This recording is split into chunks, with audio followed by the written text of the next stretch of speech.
सरदार साहब, चूंकि आपके उम्मीदवार कल हारे चेयरमैन सेनेट के लिए, आज सेनेटर शिबली फराद ने कहा कि हमने कोई धांधली नहीं की, बल्कि पहले नून लीग ने छुरा मारा पीपल्स पार्टी को, फिर पीपल्स पार्टी ने जेयूआई को छुरा मारा, इस वजह से इनके उम्मीदवार हार गए। पीपल्स पार्टी क्या सोचती है? देखिए, सबसे पहले तो ये मैं कहूँगा कि इस दफ़ा हम ये नहीं कहेंगे कि हमें जो है खलाई मखलूक ने हरवाया। बिल्कुल ये गलत होगा अगर हम इस तरह कहें। दूसरी बात, हम ये भी नहीं कहेंगे कि हमें पीटीआई ने हरवाया। तीसरी बात, हम ये मानेंगे ज़रूर कि हमने अपने आप को खुद हरवाया। और मैं समझता हूँ कि अगर ये 7 वोट मुस्तरद नहीं होते तो 1 वोट से यूसुफ रज़ा गिलानी साहब जीत चुके हैं और अभी भी मेरी नज़र में जीते हुए हैं। अब बात यह है कि देखिए, हमारे जो कानूनदान है और ख़ासकर तारड़ साहब इधर बैठे हैं, ये मंडे को जाएंगे इस्लामाबाद हाई कोर्ट में, वहाँ पर अपील करेंगे। और मुझे पूरा यकीन है, क्योंकि मैंने खुद 10 दफ़ा वोट दिया है और मुझे पता है कि वोट कौमी असम्बली के अंदर कि वोट का जो बॉक्स है, उस बॉक्स के अंदर आप कहीं भी वोट का स्टैंप लगा सकते हो। ये कहना कि नाम के ऊपर स्टैंप लगाया तो ये रिजेक्टेड है। मैं समझता हूँ कि कल सबसे पहले हमारे अपने लोगों की कमज़ोरी में कहूँगा, हमारे अपने लोगों ने पहले ही शोर मचा देना चाहिए था कि जब प्रिजाइडिंग ऑफिसर एक गवर्नमेंट का एलआई को बनाया गया, जो कि गवर्नमेंट का एक पार्ट था, जीडीए का हिस्सा था, और उन्होंने जो है ना पीटीआई से दुश्मनी के गुस्सा, जो सिंध में उनकी सीट उन्होंने हारी है, सदरुद्दीन शाह की जो सीट हारी है, उसका नजला जो है वो हम पे कल उतारा मुजफ्फर हुसैन शाह की सूरत में। रिजेक्टेड वोट सवाल ही पैदा नहीं होता है। इधर जो ऑन एयर जो इधर इंप्रेशन था, आज मुख्तलिफ लोग भी कहते रहे, चैनल ने भी चलाया, किसी ने कहा कि जी ये पीपल्स पार्टी की अपनी क़यादत ने कहा था 7 सेनेटर्स को कि आप नाम पे ठप्पा लगाएं। एक और साहब कह रहे थे कि जी ये पीडीएम के अपने लोगों ने जानबूझकर उनकी क़यादत ने कहा था ठप्पा लगाएं। तो फिर मुजफ्फर हुसैन शाह साहब को क्यों इल्जाम दिया जाए? देखिए, मुझे ये नहीं पता है कि ये तो आपको वो सेनेटर बताएंगे जो कल मुझे भी ये सेनेटर बता रहे थे जो मुस्लिम लीग नून के थे कि उनको कहा था कि नाम के ऊपर ठप्पा लगाए। लीडरशिप ने नहीं कहा था, किसी लीडर ने कहा था। तो वो उन्होंने जो है, आप उनसे ही पूछेंगे किसने कहा था। लेकिन चले, अगर नाम के ऊपर भी ठप्पा लगा रहे, इसमें मेरी नज़र में, क्योंकि वो जो बैलेट पेपर की जो कॉपी है जिसमें ठप्पा है, वो सबसे पहले मैंने ही ट्वीट किया था 5 मिनट के अंदर ही, जैसे ही काउंटिंग ख़त्म हो गई थी, वो मैंने ही ट्वीट किया था और फिर सबने वो उठाया और उस फोटो को जो है पूरी मीडिया ने चलाया। तो मैं समझता हूँ कि अगर आप ठप्पा नाम के ऊपर भी लगाए, वो रिजेक्ट नहीं होता है। और मुझे ये पूरा यकीन है कि इस्लामाबाद हाई कोर्ट से जो है यूसुफ रज़ा गिलानी को कामयाब करार दिया जाएगा और इसको डी नोटिफाई कर दिया जाएगा। इधर रुकिएगा, आपने बड़ी इंपॉर्टेंट बात कर दी। तारड़ साहब, आप माशाल्लाह ऐवान में आए हैं, आप सेनेटर हैं, क्या ये वाकई बात दुरुस्त है कि नून लीग की क़यादत ने खुद अपने सेनेटर्स को कहा 7 को कि नाम के ऊपर ठप्पा लगाएं? और किसने कहा था ये? राजा साहब, सबसे पहले तो मैं जो बात नबील गबोल साहब कर रहे थे वो कानूनी बात बता दूं, वो बाद में एक्सप्लेन भी कर दूंगा कि ये वोट रिजेक्ट हो ही नहीं सकते। मैं 26 साल वकालत में मैंने सैकड़ों केस किए हैं इलेक्शन मैटर्स के, आज तक ये रूलिंग नहीं आई। अगली बात रही, किसी ने कुछ नहीं कहा। सुबह नाश्ते पे मीटिंग हुई जिस ओथ से पहले, और बताया गया कि आप लंच पे सारे इकट्ठे होंगे और उसके बाद हम इकट्ठे ऐवान में दाखिल होंगे और आपको तब तक बैलेट पेपर का सारा तरीकाकार समझा दिया जाएगा।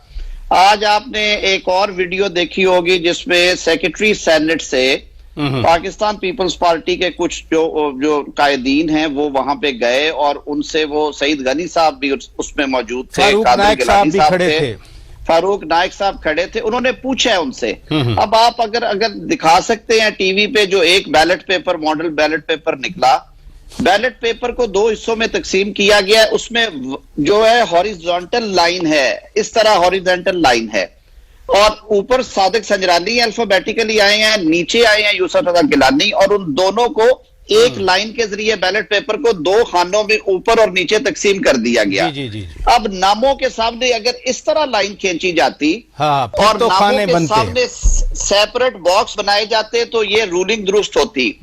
मैं सारा दिन पोलिंग में मौजूद रहा, बल्कि आप शायद रिकॉल करें, मैंने उठ के एतराज भी किया जब पहला वोट रिजेक्ट हो रहा था और फिर जब रूलिंग दी जा रही थी।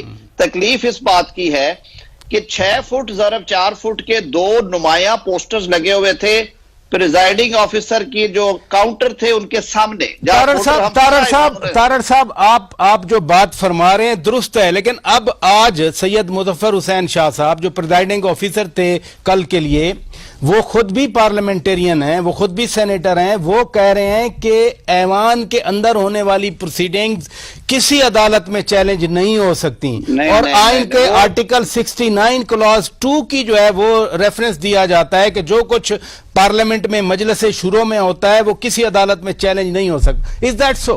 आप ये बताएं कि कितने इलेक्शंस हैं जो चैलेंज हुए हैं।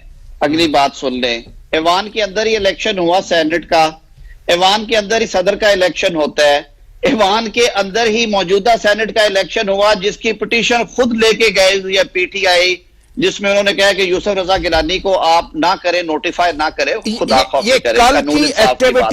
कल की एक्टिविटी को आप सेनेट की प्रोसीडिंग समझते हैं या सिर्फ इलेक्शन का कंडक्ट समझते हैं? सर देखें, कल का एजेंडा क्या था?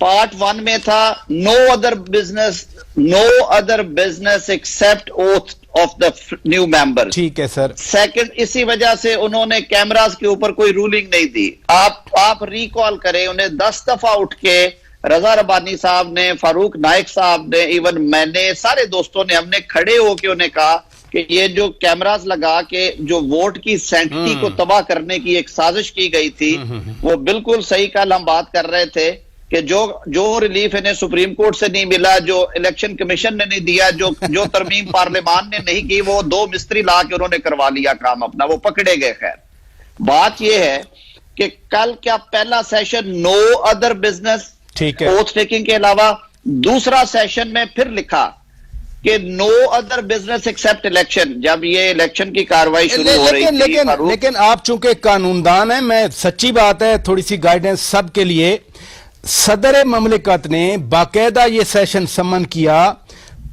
Under the clause 1 of the article 54 of the constitution. तो ये तो बाकायदा सेनेट का सेशन हो गया ना गुज़िश्ता रोज वाला। सेनेट का सेशन है। प्राचा साहब, आप रूल्स ऑफ बिजनेस पढ़ें। रूल्स ऑफ बिजनेस में कल सेक्शन 9 और 10 के तहत इंतखाबात हुए जी, बिल्कुल, और उनमें कोई और बिजनेस ट्रांजैक्ट नहीं हुआ।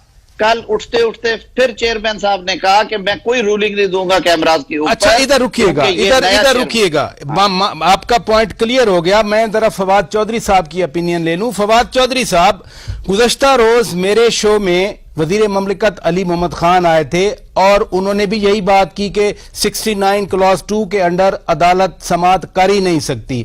आज सैयद मुजफ्फर हुसैन शाह साहब भी यही कह रहे हैं। आप तो कानूनदान है, क्या कहेंगे?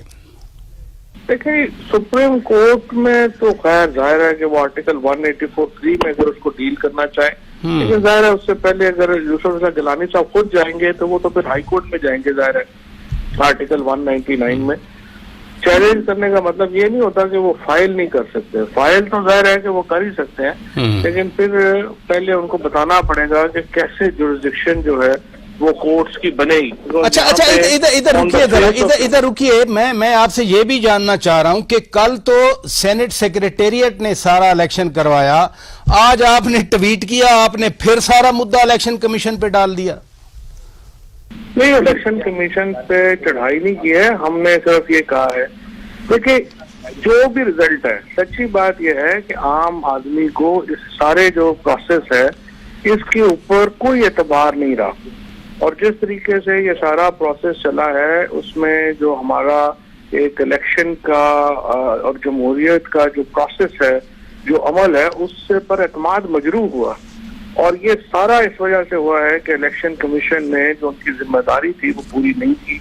इलेक्शन कमीशन को कहा गया था सुप्रीम कोर्ट की तरफ से वो इक़दाम करें शफाफ इंतखाबात के, लेकिन चौधरी साहब बात यह है, इलेक्शन कमीशन ने भी जवाब दिया था। उन्होंने कहा था कि हम कानून नहीं बना सकते, हम कानून पर अमल दरामद के पाबंद हैं। आप हुकूमत हैं, आप तरमीम करें 226 में, आर्टिकल 226 में 2/3 ले आए, फिर इलेक्शन कमीशन बिल्कुल ओपन करवा देगा। देखिए, जो सुप्रीम कोर्ट में हम गए थे, हमने कहा कि आर्टिकल 226 का अप्लाई नहीं होता और सियासी जमातों को हक है कि वो ये वोट देख सकें। सुप्रीम कोर्ट ने कहा कि नहीं, आर्टिकल 200 आप ये जो पॉलिटिकल पार्टीज हैं वो वोट नहीं देख सकती और वो प्राइवेसी मेंटेन हो। लेकिन आर्टिकल 218 के तहत इलेक्शन कमीशन को ये हक है कि वो टेक्नोलॉजी यूज करे और ऐसे इकदाम करे जिससे कि हॉर्स ट्रेडिंग का खात्मा हो। उसके बाद हम इलेक्शन कमीशन गए, हमने उनकी तवज्जो इस नुक्ते की तरफ दिलाई कि सुप्रीम कोर्ट तो कह रही है कि आप टेक्नोलॉजी यूज करें, आप इलेक्शन को शफाफ बनाने के लिए जो इकदाम कह सकते हैं वो करें। और उसके लिए हमने उनको मुख्तलिफ तजावीज़ पेश की, जिसमें एक तजवीज़ ये थी कि आप QR कोड लगाएं अपने बैलेट पेपर